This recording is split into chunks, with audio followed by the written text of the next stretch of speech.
Sabe aquela sensação que a gente tem de que alguma coisa está errada em relação às informações que a imprensa divulga e à realidade do nosso dia a dia?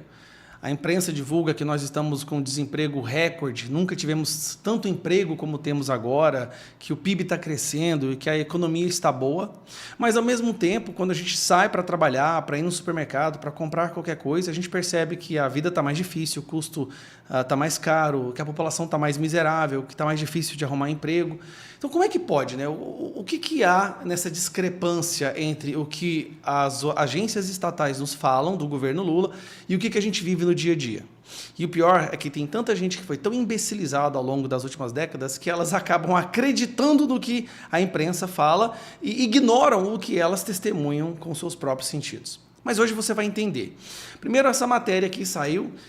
Desemprego se mantém em 5,6% no trimestre até agosto, dizendo a imprensa, e também, esse aí é um relatório que saiu do IBGE, do Postman, né, aquele militante do Lula, que o Lula colocou lá no IBGE e fez com que os diretores do IBGE pedissem demissão. O que está acontecendo? Se realmente nós estamos quase com emprego pleno e a economia está bem, por que está todo mundo reclamando o tempo inteiro? Vamos lá. Como é que é feito o cálculo do desemprego, você sabe? Só se calcula desempregado pessoas que estão procurando emprego.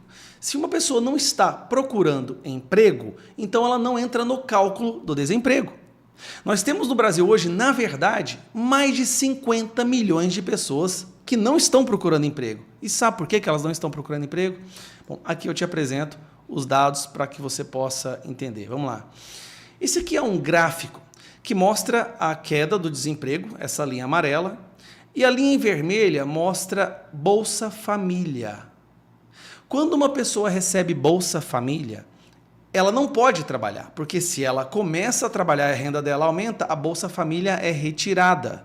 Então a Bolsa Família hoje ela fomenta uma espécie de, um termo melhor, vagabundice. Nós temos hoje, olha a quantidade de pessoas, o desembolso anual do governo, o governo saiu de em torno de 80 bilhões para 160 bilhões em um ano. Dobrou aqui, ó, nesse ano. E o que aconteceu? O povo parou de procurar emprego, então o desemprego cai. Na verdade, quando você vê essa notícia aqui, não é que o desemprego caiu, é que a vagabundagem aumentou. As pessoas que não estão mais procurando empregos porque agora são sustentadas pelo Estado, aumentou exorbitantemente. Eu não sou 100% contra a Bolsa Família, eu acredito que algumas famílias e pessoas que estão realmente ali vulneráveis, elas precisam de uma ajuda do Estado. Só que o que era para ser uma ajuda virou via de regra. Então o governo hoje está diminuindo o número de desemprego, fazendo com que pessoas não busquem emprego. E aqui tem um outro gráfico que mostra isso claramente, tá? Olha só, é beneficiário de Bolsa Família. Os que aprovam Lula, esse aqui que aprova Lula. Olha como que saiu essa situação aqui. 64%. Em julho de 2025, para agora, aumentou de 50% para 64%.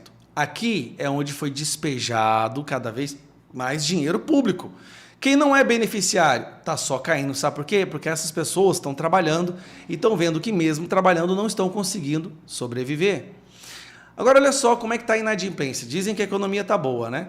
Nós batemos o recorde de inadimplência. Nós temos hoje no Brasil quase 80 milhões de pessoas que estão endividadas e não estão conseguindo pagar as suas dívidas.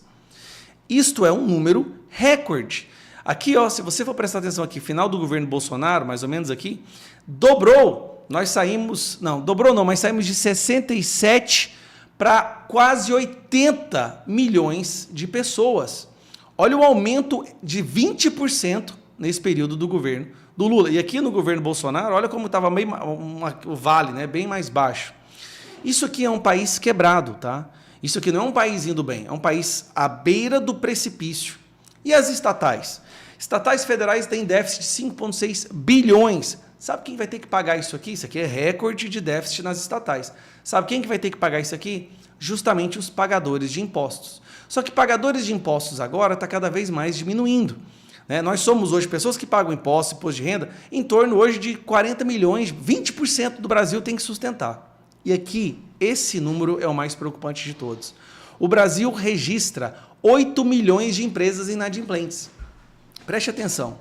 Nós temos no Brasil hoje 24 milhões de empresas ativas, 24 milhões de empresas que geram emprego. Um terço, uma em cada 3 empresas estão falindo. Nós chegamos a um número, gente, olha como cresceu esse número a partir do meio do ano passado. No começo do governo Lula era 6,4 milhões de empresas, agora foi para 8. Aumentou aqui 20% também, empresas falindo. E é por isso que a avaliação do trabalho de Lula, mesmo com todo esse trabalho, mesmo com todo esse dinheiro despejado em Bolsa Família, ela voltou a subir. A avaliação do governo Lula, a piora, né, ruim ou péssimo, voltou a subir e apenas 23% considera como sendo bom. Tudo isso porque a gente paga muito imposto. E quem recebe é justamente um dos grandes receptores, né, é o judiciário, que aumentou em 5,5% o que eles recebem para poder continuar com essa perseguição. Porque, assim, tem que ganhar muito dinheiro para manter uma estrutura de perseguição que eles criaram. Por que eu estou gravando esse vídeo? Não se deixe enganar. A sua percepção, o que os seus sentidos estão te falando é a verdade. O custo de vida está mais caro, o supermercado está mais caro, aluguel vai aumentar muito no ano que vem, as mensalidades dos nossos filhos, a roupa está mais caro, o plano de saúde está mais caro e as pessoas estão recebendo menos. Tudo isso para sustentar um governo que colocou, e que eu volto para mostrar, um governo que, para sobreviver, vai colocar todo o eleitorado dele em programas de assistencialismo de pessoas que não vão mais procurar um emprego.